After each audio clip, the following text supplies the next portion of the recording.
രാത്രിയിൽ തലയണയിൽ പതുക്കുന്നുള്ളി നൊന്തോ എന്ന് ചോദിക്കും. പാത്തുമ്മയോട് അവൾക്ക് എന്താണ് സംഭവിച്ചതെന്ന് ഉമ്മയും ബാപ്പയും ചോദിക്കുമ്പോ അവൾക്കൊന്നും ഒളിച്ചു വെക്കാൻ കഴിയുന്നില്ല. പക്ഷേ എന്റെ കരളിലൊരു വേദന എന്ന് മാത്രം അവൾക്ക് പറയാൻ കഴിയുന്നുള്ളൂ. എന്താ താമസിച്ച്? ബസ് ലേറ്റായി, കൺസെഷൻ റിന്യൂ ചെയ്യണമായിരുന്നു, മമ്മിക്ക് സുഖമില്ല. ഇതിൽ ഏത് എക്സ്ക്യൂസ് ആണെന്ന് പറയാൻ ഉദ്ദേശിക്കുന്നത്?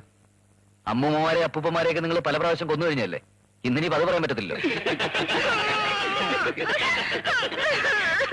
എന്താ എന്താ ഉണ്ടായെന്ന് പറയൂ.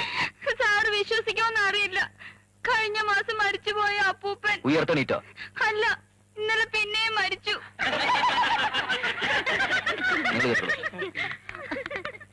കുട്ടിയോടൊന്ന് ഇന്നലെ പിന്നെയും മരിച്ചുപോയ തന്റെ അപ്പൂപ്പന്റെ പിണ്ടാടിയന്ത്രം കൂടി കഴിഞ്ഞിട്ട് താനി എന്റെ ക്ലാസ്സിൽ കയറിയാൽ മതി. പുറത്തു പോ.